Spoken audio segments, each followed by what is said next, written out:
Something that very few people know is that I've been dabbling in beekeeping since I was 18 years old. And I've been doing beekeeping on an on and off basis. And not to be confused with bookkeeping, very close in sound, but not exactly the same. So, one of the things, if you ever done any beekeeping, it is the most fascinating societies out there. And so, what I want to do is maybe share a few things that we can possibly learn from bees, things that you do that are really good, as well as things that you may not want to do in life or in business, like the bees do. So, what I'm going to do is bring you a little bit up close into the hive of a bee so you can kind of see what it's like. And I'm going to share with you a little bit of the things that I've learned over the years in doing beekeeping.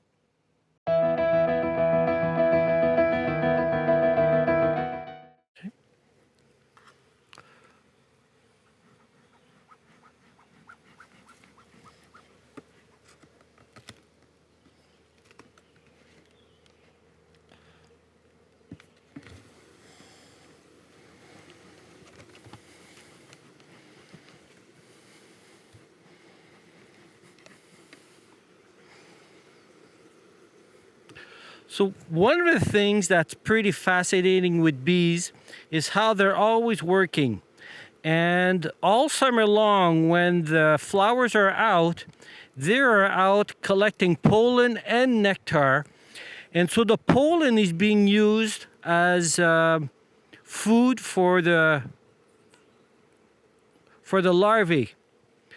And so as you can see here, we've got all of these brown stuff that you see in the middle. Those are all eggs that have been capped. So the queen would have laid eggs a few days ago. So clearly she's working very hard at building the population of this hive. So as you can see, both sides are covered with eggs. So the queen is capable of laying between 1,500 to 2,000 eggs per day.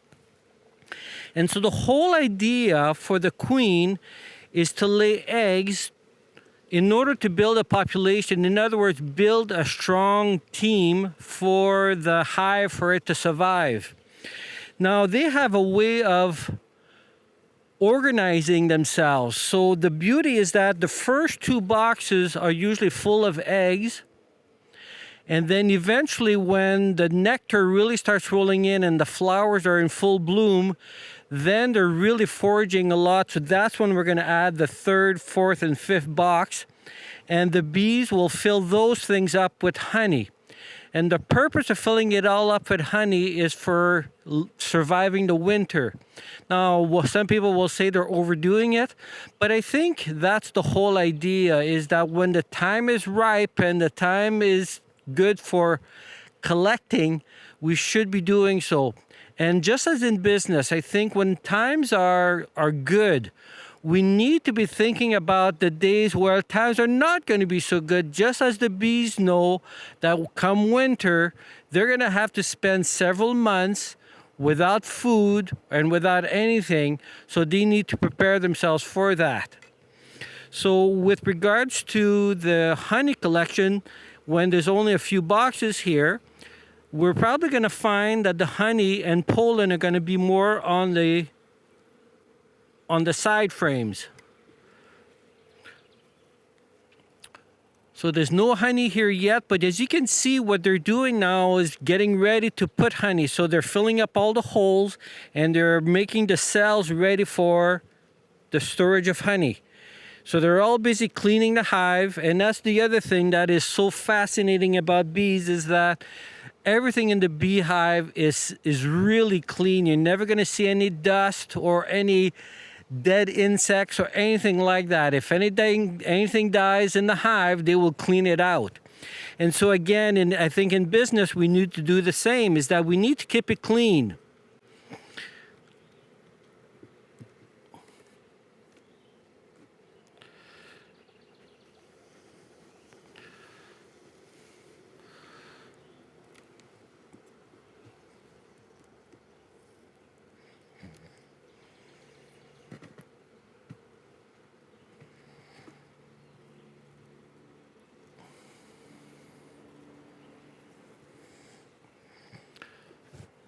So over here on this frame, we can see the honey that's being collected.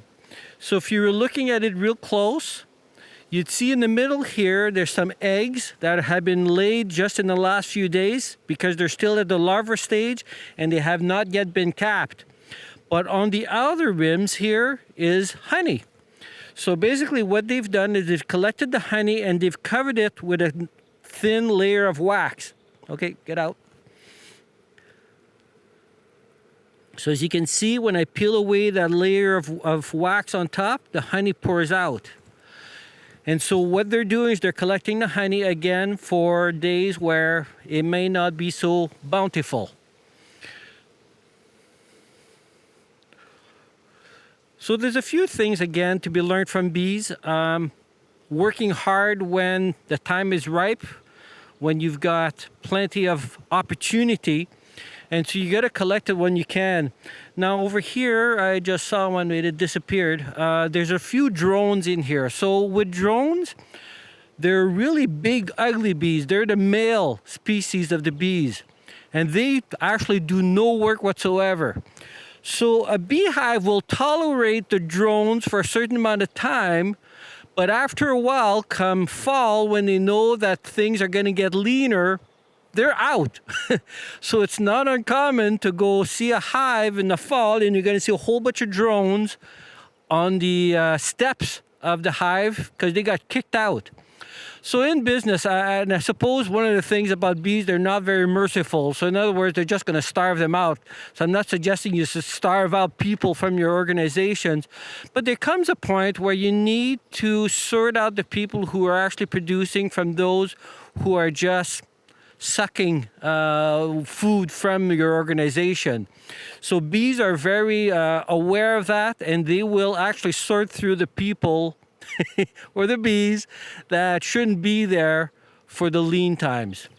And then finally, one of the things that I do, however, find that we need not to duplicate bees is the bees will work themselves to death.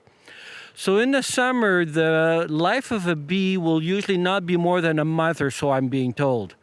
And they will literally work themselves to death, where they're going to use out their wings and die in the field because they can't even fly back, or at least that's what I'm told, is that bees will actually work themselves to death.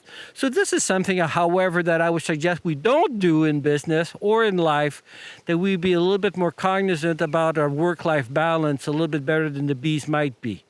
Okay, I feel a little bit of rain coming down, so we're going to cut this one right here, and hope you like this video. And again, if you ever have an opportunity to look at a beehive, please do so. It's the most fascinating thing you'll ever have a chance to visit.